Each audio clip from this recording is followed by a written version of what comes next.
Hello students, आप Anupreeta Mishra electrical engineering के channel पर नॉर्टन्स थ्योरम समझ रहे हैं। नॉर्टन्स थ्योरम जो है वो थेवेनिन्स थ्योरम का ही डुअल थ्योरम है।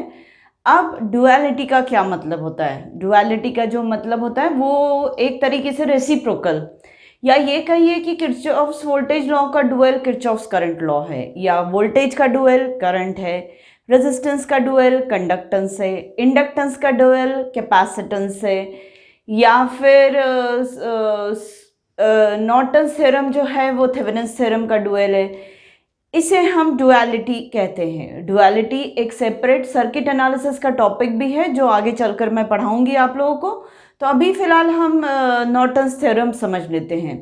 नॉर्टन्स थ्योरम जो है वो थेवेनिन्स थ्योरम के फाइनल इक्विवेलेंट सर्किट के सोर्स ट्रांसफॉर्मेशन से भी नॉर्टन्स इक्विवेलेंट सर्किट बन सकता है। अभी मैं नॉर्टन्स थ्योरम समझाती हूँ, पर ये है नॉर्टन्स इक्विवेलेंट सर्किट। ये है नॉर्टन्स इक्विवेलेंट सर्किट।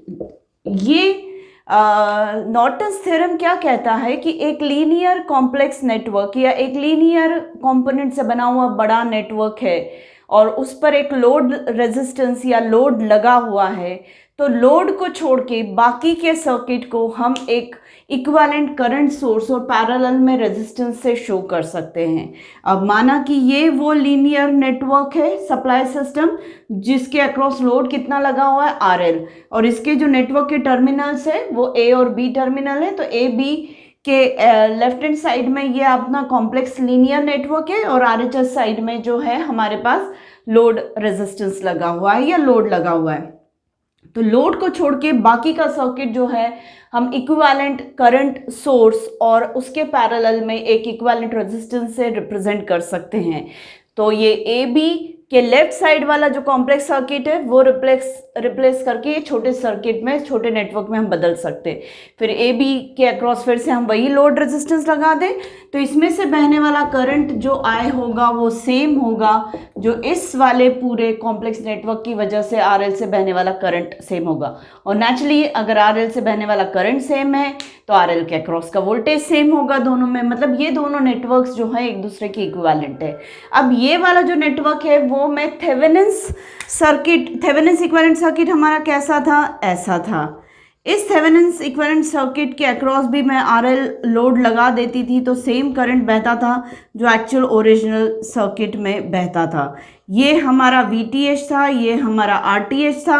और इसी पर अगर मैं सोर्स ट्रांसफॉर्मेशन लगा दूं, मतलब वोल्टेज सोर्स और सीरीज के रेजिस्टेंस को बदल के मैं करंट सोर्स और पैरेलल का रेजिस्टेंस कर दूं, तो ये नॉर्टन्स इक्विवेलेंट नेटवर्क बन जाएगा। ये नॉर्टन्स इक्विवेलेंट नेटवर्क बन जाएगा।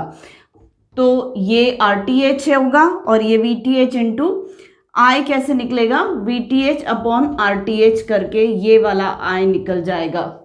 मतलब ये जो करंट है और ये करंट है वो सेम है, और ये रेजिस्टेंस है वो रेजिस्टेंस भी सेम है। मतलब मैं नॉर्टन्स इक्विवेलेंट करंट जो है, करंट सोर्स का करंट का मैग्नीट्यूड सीधे सीधे बोल सकती हूँ वीटीएच अपॉन आरटीएच होता है। और आरटीएच किसके बराबर होता है, नॉर्टन्स इक्विवेलेंट रेजिस्टेंस के बराबर ही होता है। मतलब ये थेवेनिन्स थ्योरम और नॉर्टन्स थ्योरम एक दूसरे के डुअल हैं। एक में वोल्टेज सोर्स और सीरीज में रेजिस्टेंस है, तो दूसरे में करंट सोर्स और पैरेलल में रेजिस्टेंस है। हाँ, ये छोटे छोटे नेटवर्क्स बने कहाँ से हैं, एक बड़े कॉम्प्लेक्स नेटवर्क से हम बनाते हैं। अब हमने इस बड़े कॉम्प्लेक्स नेटवर्क से थेवेनिन्स इक्विवेलेंट सर्किट बनाना तो सीख लिया था, हमने कुछ प्रॉब्लम्स भी कर ली। मेरी प्रीवियस वीडियोस को आप ऑब्जर्व करेंगे तो आपको मिल जाएगा। पर इस नेटवर्क से नॉर्टन्स इक्विवेलेंट सर्किट कैसे बनता है वो मैं अब आपको समझा देती हूँ। तो मैं बोर्ड रब कर लेती हूँ, उसके बाद आपको समझाती हूँ। अभी थेवेनिन्स इक्विवेलेंट सर्किट और नॉर्टन्स इक्विवेलेंट सर्किट एक दूसरे के सोर्स ट्रांसफॉर्मेशन से ये वो बताया, पर मुझे आयन डायरेक्टली निकालना है। मुझे नहीं थेवेनिन्स नेटवर्क इक्विवेलेंट सर्किट पता करना है पहले, मुझे तो सीधे नॉर्टन्स इक्विवेलेंट सर्किट पता करना है। तो फिर मैं आयन कैसे पता करूंगी? तो आयन जो होता है वो एक्चुअली शॉर्ट सर्किट करंट होता है, circuit current between A and B, A और बी के बीच में शॉर्ट सर्किट करंट होता है।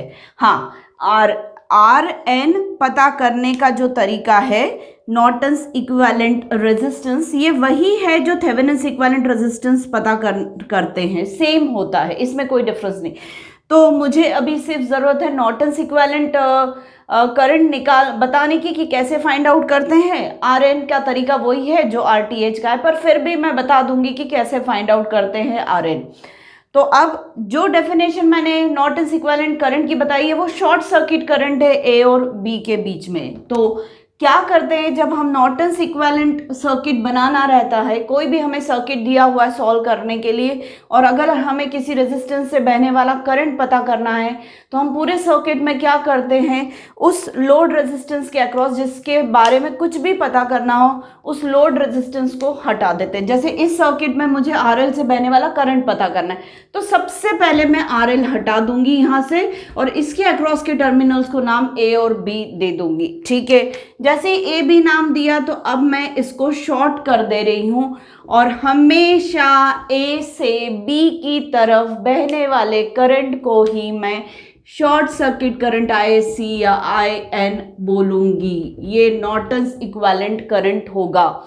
फिर से मैं प्रोसीजर डिफाइन कर दूं। अगर एक सर्किट हमें बड़ा सा दिया हुआ है जिसमें किसी रेजिस्टेंस में से बहने वाला करंट पता करना है, जैसे यहाँ पर दिया हुआ था, तो अब मुझे वो करंट पता करना है नॉर्टन्स थ्योरम अप्लाई करके। तो मैं क्या करूंगी, उस रेजिस्टेंस को मैं हटा दूंगी और उसकी जगह एक शॉर्ट लगा दूंगी। रेजिस्टेंस हटा दिया, उसके अक्रॉस ए बी नाम दे दिया और एक शॉर्ट लगा दिया। फिर से वही ध्यान रखना है, ए हमेशा पॉजिटिव पोलैरिटी पर होगा और बी जो होगा हमेशा निगेटिव पोलैरिटी पे होगा, इसलिए करंट हमेशा ए से बी ही बहेगा। तो ये जो करंट होगा शॉर्ट में से बहने वाला, इसी को मैं शॉर्ट सर्किट करंट या आईएन नाम दे रही हूं। तो इस सर्किट को सॉल्व करेंगे और कैसे हम आईएन पता कर लेंगे। इस सर्किट को ऑन पेपर सॉल्व करने का तरीका केवीएल, केसीएल या फिर mesh analysis, nodal analysis, superposition theorem, कुछ भी हो सकता है, हम उससे आईएससी पता कर लेंगे। अब जब हम आईएससी पता करेंगे तो जैसे ही आईएससी पता चल जाएगा उसके बाद हम क्या पता करेंगे, आरटीएच पता करेंगे या नॉर्टन्स इक्विवेलेंट रेजिस्टेंस पता करेंगे। नॉर्टन्स इक्विवेलेंट रेजिस्टेंस मतलब थेवेनिन्स इक्विवेलेंट रेजिस्टेंस ही है। थेवेनिन्स इक्विवेलेंट रेजिस्टेंस कैसे पता करते हैं, जो सर्किट हमें जिसमें से किसी रेजिस्टेंस में से बहने वाला करंट पता करना है, उसके अक्रॉस के टर्मिनल्स को हमने ए बी नाम दे दिया और उसको हम हटा देंगे और बाकी पूरे सर्किट को हम इनएक्टिव कर देंगे। सारे सोर्सेस को हम क्या कर देंगे, इनएक्टिव। वोल्टेज सोर्स को इंडिपेंडेंट है तो शॉर्ट सर्किट क्रिएट कर देंगे वोल्टेज सोर्स की जगह, और अगर करंट सोर्स है तो ओपन सर्किट क्रिएट कर देंगे। ये सिर्फ मैं इंडिपेंडेंट सोर्सेज के केस में बात कर रही हूँ। डिपेंडेंट सोर्सेज में कैसे डील करना है वो मैं आगे चलकर बताऊंगी, अभी इस मोमेंट पे नहीं बता पाऊंगी मैं। तो इस ए और बी के बीच में जो रेजिस्टेंस नजर आएगा वो आपका आरटीएच या नॉर्टन्स इक्विवेलेंट रेजिस्टेंस होगा। ये वही तरीका है जो थेवेनिन्स इक्विवेलेंट सर्किट में आरटीएच पता करने का तरीका था। मैं फिर से बता दूं, नॉर्टन्स इक्विवेलेंट सर्किट पता करना है मतलब कोई मुझे एक सर्किट दिया हुआ है, उस सर्किट में मुझे किसी रेजिस्टेंस से बहने वाला करंट पता करना है। उस करंट को पता करने के लिए मैं नॉर्टन्स थ्योरम अप्लाई कर रही हूँ, तो मुझे क्या बनाना पड़ेगा, नॉर्टन्स इक्विवेलेंट सर्किट बनाना पड़ेगा।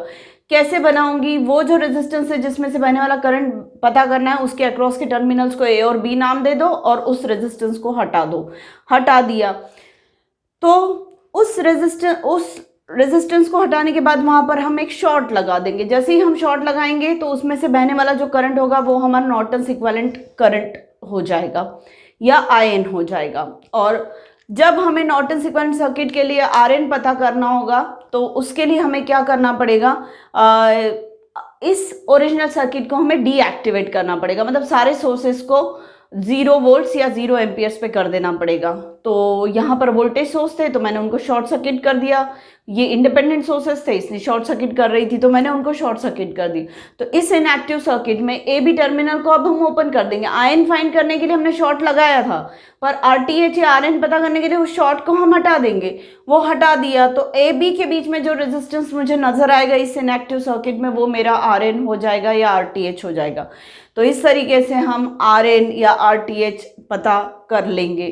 तो जब हमारे पास आर एन आ जाएगा, आई एन आ जाएगा, तो ये सर्किट हम ड्रॉ कर लेंगे और ए बी टर्मिनल्स के अक्रॉस फिर से वही वाला रेजिस्टेंस लगा देंगे जिसमें से बहने वाला करंट या जिसके अक्रॉस का वोल्टेज या जिसके अक्रॉस डिसिपेट होने वाली पावर पता करनी है, तो वो हम फाइंड आउट कर लेंगे इस छोटे से सर्किट में। अगर मैं आई ही पता करना चाहूँ कि क्या होगा, तो ये जो आई होगा, ये आयन जो है यहाँ तक आ रहा है और ये आयन दो हिस्सों में बट रहा है, दो पैरेलल पाथ्स में डिस्ट्रीब्यूट हो रहा है। तो current distribution between two parallel paths वाला फॉर्मूला लगाऊंगी मैं। मुझे इस पाथ से बहने वाला करंट पता करना है आई, तो मैं टोटल करंट जो डिस्ट्रीब्यूट होने वाला है और नेबरिंग पाथ का रेजिस्टेंस अपॉन दोनों पाथ्स के रेजिस्टेंसेस का एडिशन, इस तरीके से ये मेरा करंट हो जाएगा उसमें से बहने वाला। और current into resistance I into R L करेंगे तो वोल्टेज हो जाएगा और आई स्क्वायर आर एल करेंगे तो पावर डिसिपेटेड हो जाएगा। इस तरीके से मैं इस रेजिस्टेंस के बारे में कुछ भी पता कर सकती हूँ।